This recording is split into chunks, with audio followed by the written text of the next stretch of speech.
Welcome to the Rural American Surgeon. I'm your host, Dr. Randy Lehman. On this show, you'll receive powerful insights and resources for rural surgeons.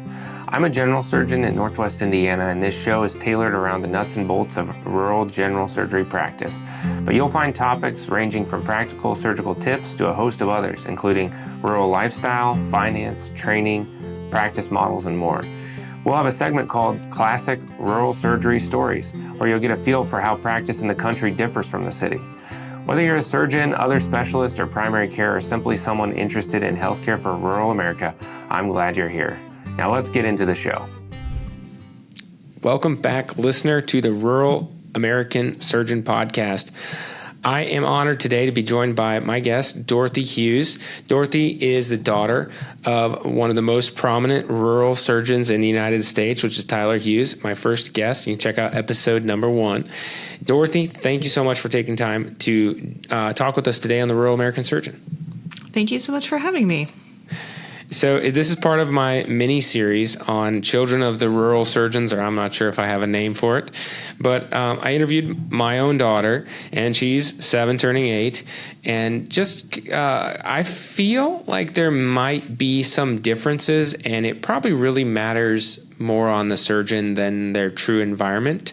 But I think that you can have a family life without compromising, having a busy practice or whatever. And I just wanted to hear it from some others. And so we're going to get your perspective on that a little bit today. But before we get started, why don't you just tell us a little bit more about your background and the very interesting work that you're now finding yourself doing? Sure. Thank you. So when I left my small town, I thought that I never wanted to come back, frankly. I went to undergrad out on the East Coast, and I majored in international service.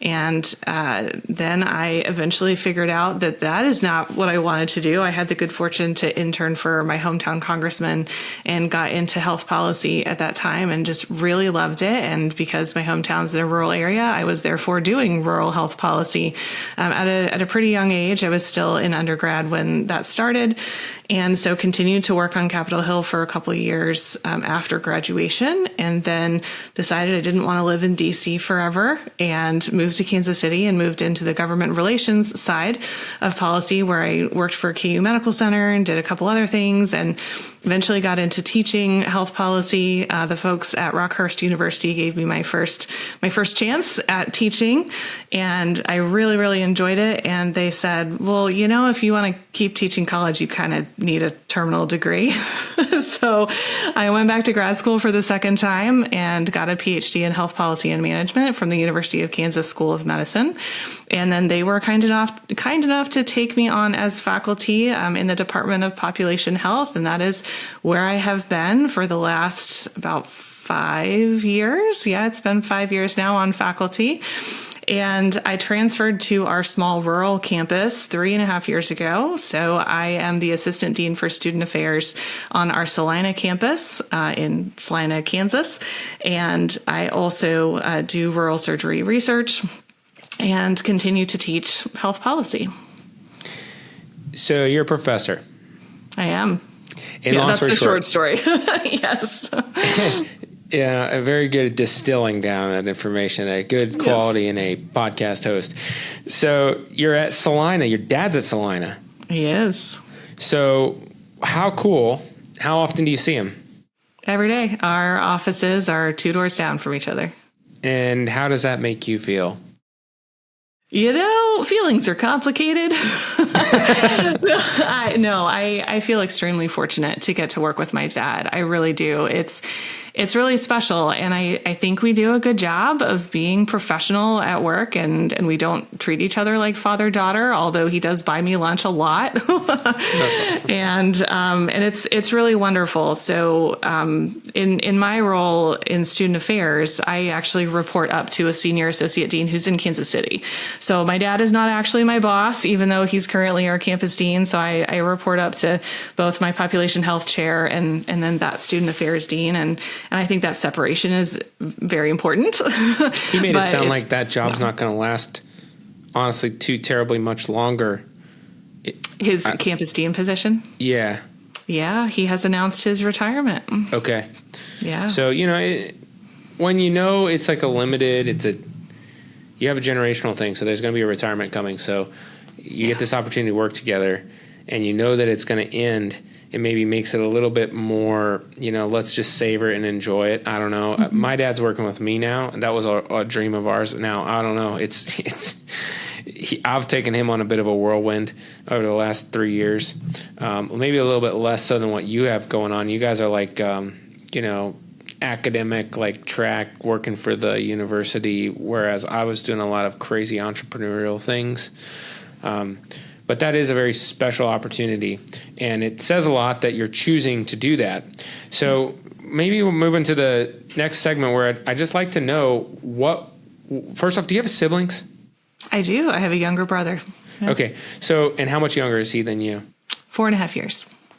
What was it like growing up as the daughter of a rural surgeon? How was it different than any of your friends, maybe, if it was at all? Well, I don't think a whole lot of other kids got told on a regular basis that your dad had saved their relative's life. That's sort of a strange experience for a middle schooler or a high schooler, for somebody to say, oh yeah, I know your dad, they saved my uncle's life, or, this or that. And, one of my close friends in high school, she actually had a surgical issue when we were in our 20s, and, my dad saved her life. And, that kind of thing. I think that's very different from perhaps the experience of a lot of children, of even other professionals in rural towns. Yeah. So how did that make you feel? Again, feelings are complicated. No, I think as a kid, I didn't totally get it. Like I knew that was, yes, obviously life and death, very important, yada, yada, yada. But, as kids, you're kind of selfish and you're like, yes, but what about me? And like, I'm bored, and like, why you're just always talking about my dad. What about me as a person? And mixed feelings about sort of being small town famous, if you will. And certainly could never get away with anything because, everybody knew who your parents were. Yeah.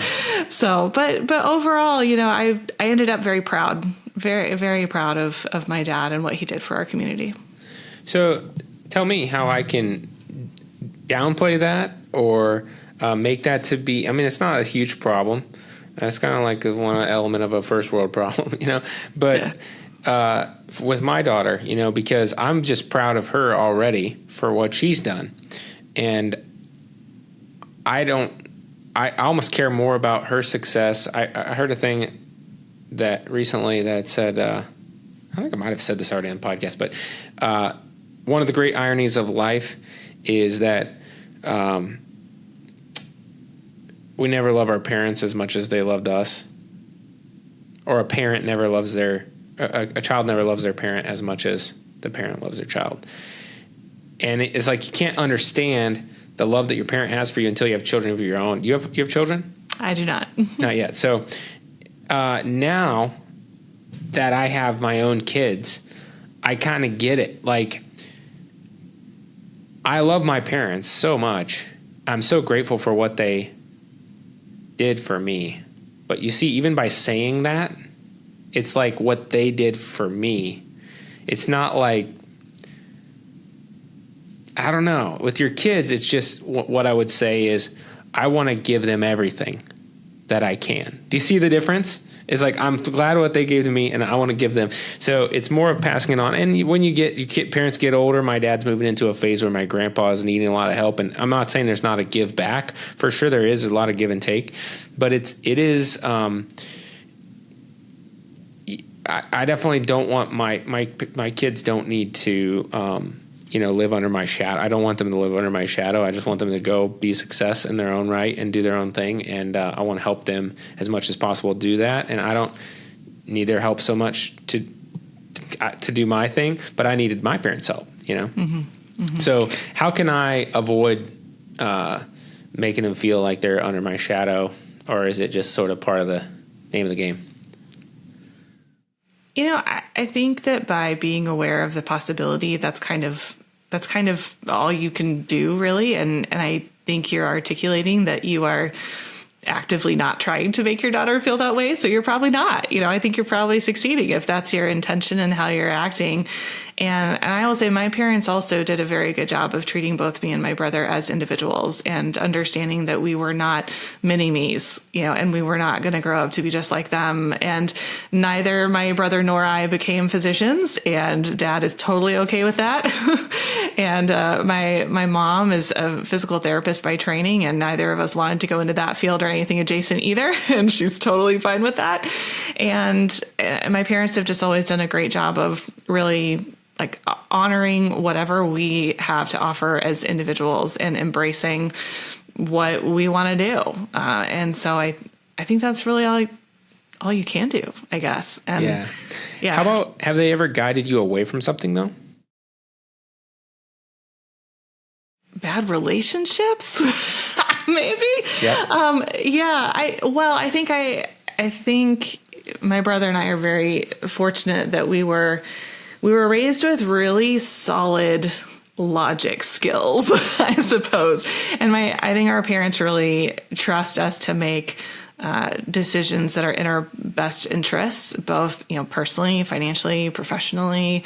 And so, no, I don't think that we've really ever considered anything that was too terribly far afield that they've had to steer us away from. I mean, even my brother right now, he's in the midst of a startup. He's starting his own company, which I gotta say, to me, sounds incredibly risky. I mean, I am very happy with my little state employee job that is incredibly stable, and I'm up for tenure this year, and I really hope I get it. But my brother's a little bit more of a risk taker. But my parents are 100% supportive, and they trust us. Yeah, that's great. So, what I'm thinking of right now is I have a patient of mine who's currently on house arrest for whatever crime I guess he must have committed coming out of prison, and I had to do an operation on him, and his dad's a physician, and I'm like, man, how do you what was your anti-drug? You turned out to be not a physician. Like I totally strongly feel that. Of course, I love it when my kids pretend like they're me. That's cool. Like I find that cool, but I don't expect them to do anything like that. Whatever they want to do, but I do have expectations for my kids. Like I don't want them to steal or do drugs, right? Or be mean. I have very clear expectations on these things. Yeah. So were you, like when you were a teenager or whatever, were you ever at risk of going off the rails, or were you always pretty much just like, I'm right on straight and narrow, did your brother have any problems with that? Nah, I think every teenager kind of flirts with rebellion a little bit, right? And kind of chafes against, curfews and that kind of thing. But no, I don't think I was really ever at risk of going off the rails. And I don't know. I don't know why my parents had such faith in me, but, they let me go to college 1,000 miles away, and, and I went a little bit early. I was 17 when I left home, and, I honestly don't know what possessed them to let a 17-year-old go off to DC and just hope everything goes well. But it did. The first couple of years were rocky because you don't know what you don't know. And I was probably not as socially mature as I thought I was. Academically I was pretty okay, but socially there's still a lot to learn. But no, never at risk of going off the rails. But I think what especially Dad's profession instilled in us was a sense of service. Wherever you're going in life, whatever you choose to do, it's really not for you entirely. I mean, it is, and it's great if you find something that you really love doing. I mean, I think that's a goal for a lot of us, is to find something you really enjoy doing, but it can't be just about that. And so I think he really instilled that whatever you're doing, you're also serving others in some way, shape, or form. And that's how I view everything that I've done too since college. I haven't always been in academia, and And so even before academia, I really felt like I was there for, other people. When I was working on the Hill, I was working for other Kansans and trying my very best to represent them well as a staffer. And, when I came back to the state, I was really trying hard to represent the interests of the university and students and look out for people and try to make things better. And I think if that's your orientation, if you're always trying to make things better, and if you have a heart for service, then it's hard to fall off the rails. Yeah, no, that's beautiful, because, really it's actually a selfish thing if you start doing drugs, for example, if you look at the bigger society as a whole. And that's a great segue into how I do it, which I normally talk to a surgeon about a specific case, but for you, I want to talk about your research, because, I heard the spoken word evaporates, but the written word is eternal. But I don't know about a podcast. When you have an AI transcript that you post online, maybe that's the best of both worlds. But you have published some research. That's how I first got to know you. Were presenting some of your research at the Northern Plains Rural Surgical Society a couple years ago in Denver. And if you guys haven't signed up for this year, you guys need to be there in January at the Brown Palace. Just a little plug. It's now called North American Rural Surgical Society. But tell us what sort of research you've done and why it's important to you, especially the rural surgery stuff. Sure. So I figured out very quickly in my PhD program that my roots of rural surgery are where I wanted to come back to and stay professionally. So I do qualitative research, and my favorite thing in the world is interviewing rural surgeons. And there are a number of research questions that I have explored and hope to explore in the future that involve, gaining knowledge from rural surgeons. But my dissertation was about practice location choice among Midwestern general surgeons. Essentially, why do you choose the communities that you do? What do those communities have to offer? And how might life as a rural surgeon look different from life as an urban surgeon? So I did interview both urban and rural surgeons for that project, so I was able to draw some comparisons, and I really enjoyed it. And I think the takeaway from that work that really sticks with me in future studies is this idea of in urban areas, people operate in several circles. Sort of, you have your circle around your kid's school, you have, maybe your church or place of worship, and you have your workplace, and the people that you interact with in those places may not know each other, and you may interact with them separately, but there's really no venue where they all come together. But in a rural area, it's all one circle. The people that you are operating on are your friends and neighbors, and the people who are your neighbors are also the people bagging your groceries and teaching your children, and everyone is doing life together.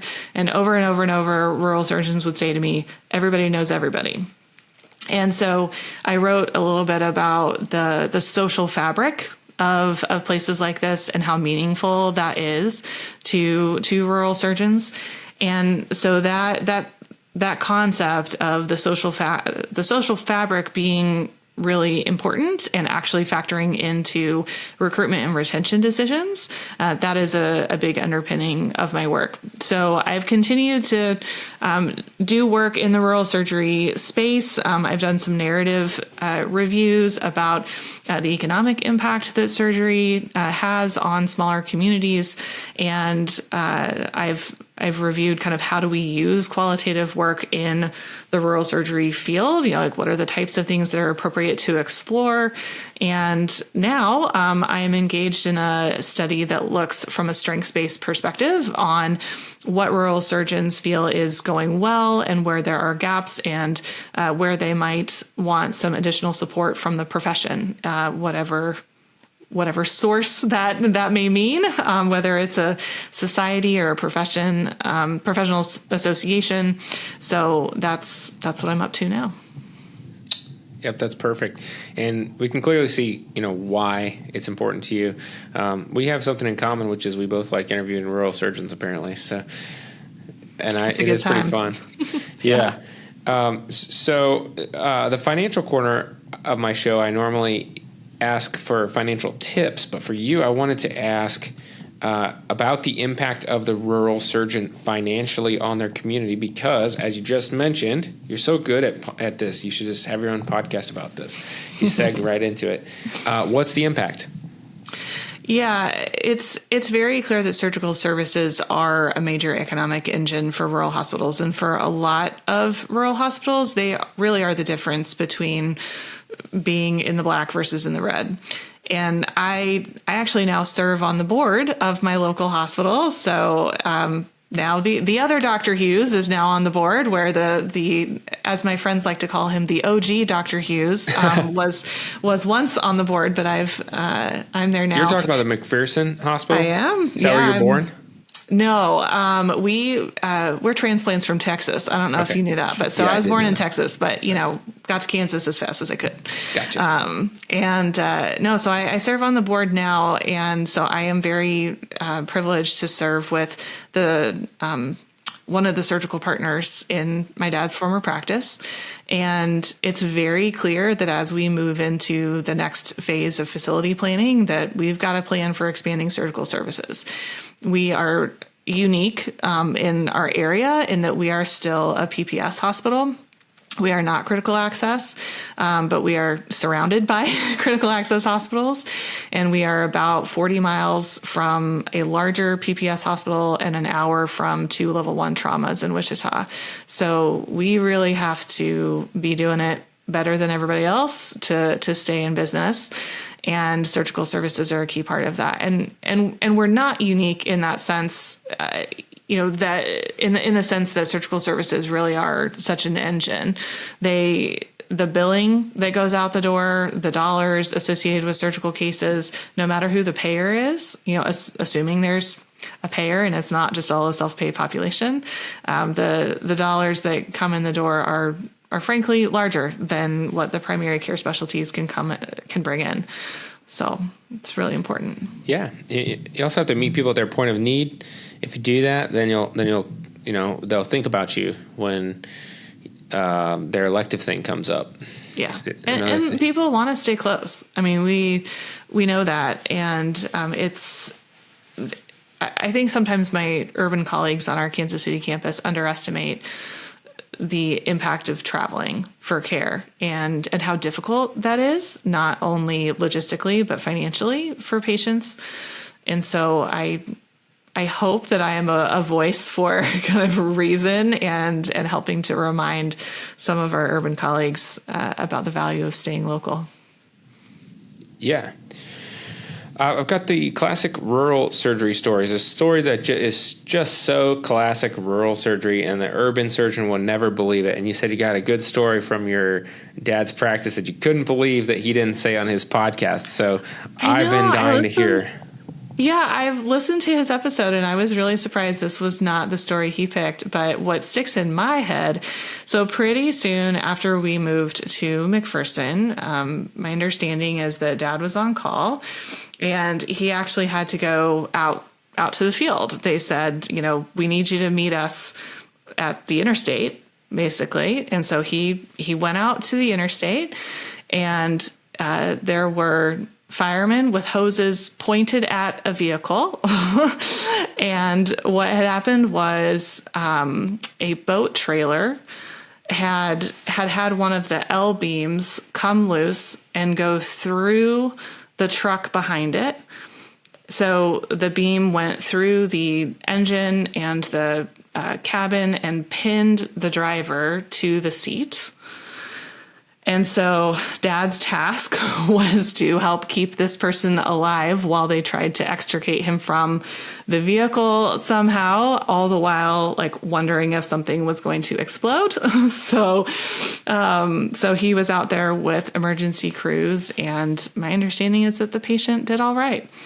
But I just, how many people get called to the scene like that? The surgeon, usually it's only emergency crews out there. And that was one of his first, big emergencies after we'd moved up here from Dallas. So. Wow. You were there? I was not on site. I was young. I was probably about 12 at the time. But I heard about it, and that story has always stuck in my head. Yeah. Oh, that's a beautiful one. So, thank you very much for sharing all of this with us. We have a last segment called Resources for the Busy Rural Surgeon. And in your interviews, what have people said is some of the best resources? Like, if you're just going to, use your qualitative research and conglomerate it, that's really useful in rural surgery. Yeah. So I often hear that folks have trouble getting enough time off to go to conferences. And so anything that they can do at home is really important. People talk about selected readings all the time, selected readings in general surgery. So that's one that I'm familiar with. And when folks are able to get away, some that I have interviewed are very involved with the college and, go to clinical congress and those types of meetings. Obviously, the North American Rural Surgical Society is a great resource for folks. But yeah, selected readings gets talked about over and over and over. And I believe you can listen to them. I think that's what I've heard surgeons do, is that while they're going to their outreach clinics at different places, they'll put it on in the car. So especially for those rural surgeons who are doing procedures at several sites, that perhaps is an option to be listening as you go. Well, that's great. Well, Dorothy, thank you for all this wealth of information. This is one of the coolest interviews, and it's a great little mini series. So I just really appreciate you and keep up the good work, what you're doing in Salina. Oh, you're most welcome. Thank you again. If you enjoyed today's episode with Dorothy Hughes and you'd like to be in touch with her or read her work or learn more about her, she has shared her Google Scholar account, and that will be in the show notes. And there may be ways that you could even participate in some of her research. So, Dorothy, how could people get in touch with you or learn more about you? Yeah, if people would like to share their stories about being rural surgeons, you can email me at dhughes5, that's DHUGHES number 5 at kumedicalcenter.edu. So feel free to email me if you would like to share your story. I have several open projects that would be great to get to know your experiences a little bit better. Thank you. That is a great, not only ask, but offer, I think, to our listener. So thank you so much again for being here. This has been the Rural American Surgeon. We'll see you on the next episode.